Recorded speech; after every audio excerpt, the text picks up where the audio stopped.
Tim penguasa hari ini, Presiden Joko Widodo menggunakan laboratorium intelektual, menggunakan kampus untuk membungkam gerakan kritik terhadap penguasa dan rezim yang hari ini dipimpin oleh Presiden Joko Widodo. Dan ini tentunya menjadi alarm bagi kita seluruh mahasiswa Indonesia agar terus bergerak, tidak takut terhadap pembungkaman-pembungkaman yang terjadi. Orde aneh Presiden bikin onar. Seluruh mahasiswa Indonesia terus bergerak lawan pembungkaman penguasa zolim.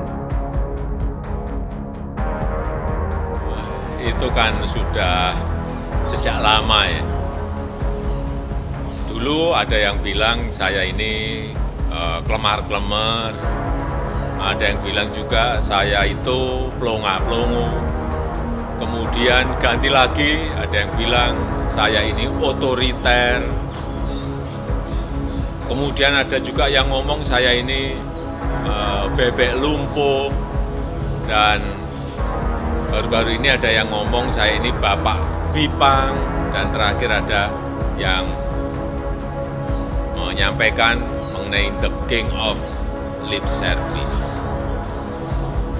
Ya saya kira ini bentuk ekspresi mahasiswa, dan ini negara demokrasi, jadi kritik itu ya boleh-boleh saja, dan universitas tidak perlu menghalangi mahasiswa untuk berekspresi. Saya berpikir bahwasannya pernyataan dari BEM UI terkait Presiden kita Insinyur Joko Widodo sebagai King of Lip Service tidak sepenuhnya bisa disalahkan, karena ini adalah salah satu bentuk nyata dari sebuah kebebasan berpendapat yang dilakukan oleh warga negara. Dan saya berpikir apabila pihak rektorat atau pihak kampus UI sebagai institusi ilmiah salah satu yang terbaik saya kira di negeri ini tidak sepakat dengan aksi yang dilakukan oleh BEM UI ini, menurut saya bisa dilakukan dengan cara diskusi ilmiah, karena ini institusi ilmiah. Karenanya pihak UI bisa bersikap secara lebih proporsional. Dan apabila kita telisik lebih lanjut, apakah yang dilakukan oleh BEM UI ini benar atau salah? Ya kita tidak bisa berbicara sepenuhnya benar atau salah. Benar, karena ini hak seluruh warga negara, dan negara bahkan wajib menjamin karena dijamin juga oleh undang-undang. Namun apakah ini benar sepenuhnya? Tidak juga, karena kita tahu bersama bahwa hal-hal yang bersifat konfrontatif dan tendensius seperti ini seringkali dimanfaatkan oleh pihak-pihak tertentu yang tidak suka dengan pemerintahan sekarang, sehingga mereka melakukan pengolahan data media sehingga pemberitaan melenceng lebih jauh daripada substansi yang disampaikan oleh BEM UI. Kejadian yang menimpa BEM Universitas Indonesia menjadi momentum bagi seluruh mahasiswa Indonesia untuk kembali menyatukan suaranya.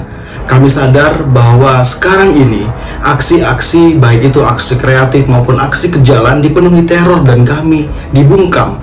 Hal ini menunjukkan bahwa kejadian dari BEM Universitas Indonesia yang berani untuk menyuarakan hal-hal positif melalui aksi-aksi kreatif tentunya menjadi semangat kami untuk mahasiswa terus menyuarakan aspirasi-aspirasi dan kritikan yang tentunya akan membangun negara ini menjadi lebih baik.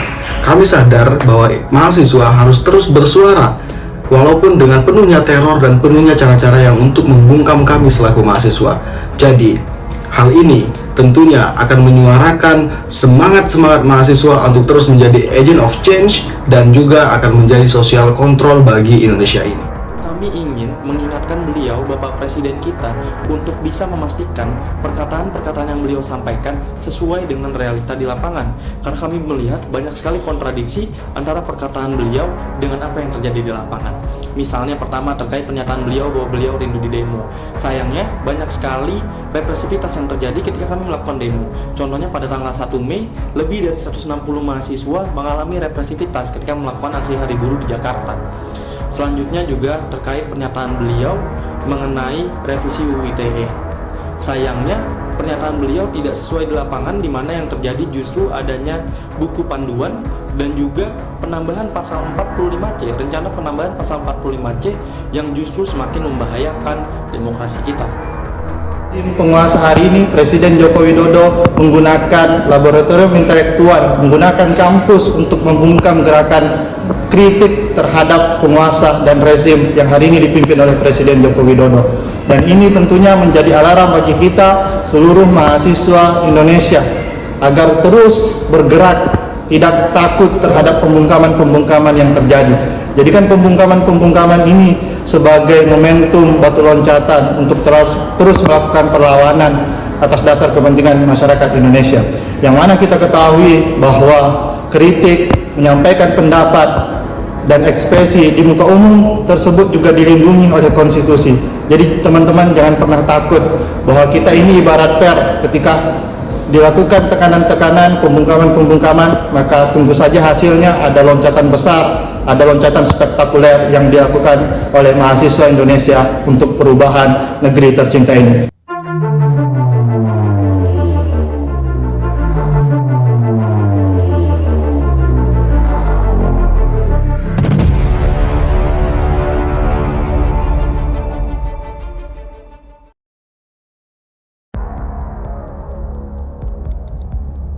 Rocky Gerung sebut vonis HRS bisa jadi dasar hukuman pejabat buat kerumunan. Habib Rizik Syihab dijatuhi vonis hukuman 8 bulan penjara serta denda 20 juta rupiah subsidiar 6 bulan oleh Majelis Hakim Pengadilan Negeri Jakarta Timur beberapa waktu lalu. Terkait itu, Rocky Gerung pun menyentil sejumlah pejabat atas vonis yang diterima Habib Rizik. Rocky Gerung menyebut vonis yang dijatuhkan ke Habib Rizik dinilai bisa menjadi dasar para pejabat yang melakukan kesalahan sama, yaitu yang terbukti melanggar protokol kesehatan. Menurutnya, kerumunan massa menjadi salah satu tuduhan yang dialamatkan Habib Rizik saat menggelar acara di Petamburan. Kerumunan massa seperti itu juga secara tidak langsung dikritik Rocky Gerung sering dilakukan pejabat negara. Dalam diskusi secangkir opini di YouTube Refli Harun, ia bahkan menyebut beberapa pejabat seperti Presiden Joko Widodo hingga Gubernur Jawa Timur Hovifah Indar Parawansa harus mendapat hukuman yang sama dengan Habib Rizik. Harusnya berlaku tuh stare decisis. Hukuman juga harus diterapkan kepada pejabat yang buat kerumunan, kata Rocky.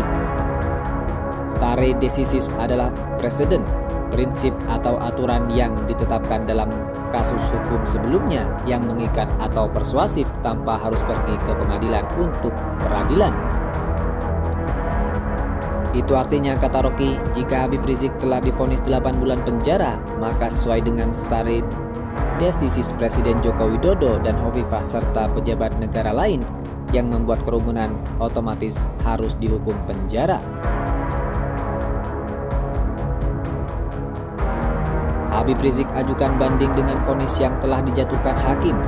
Kesempatan banding dimanfaatkan Habib Rizik yang tidak menerima putusan vonis hakim atas pelanggaran kasus kerumunan di 2 lokasi, yakni Petamburan dan Megamendung.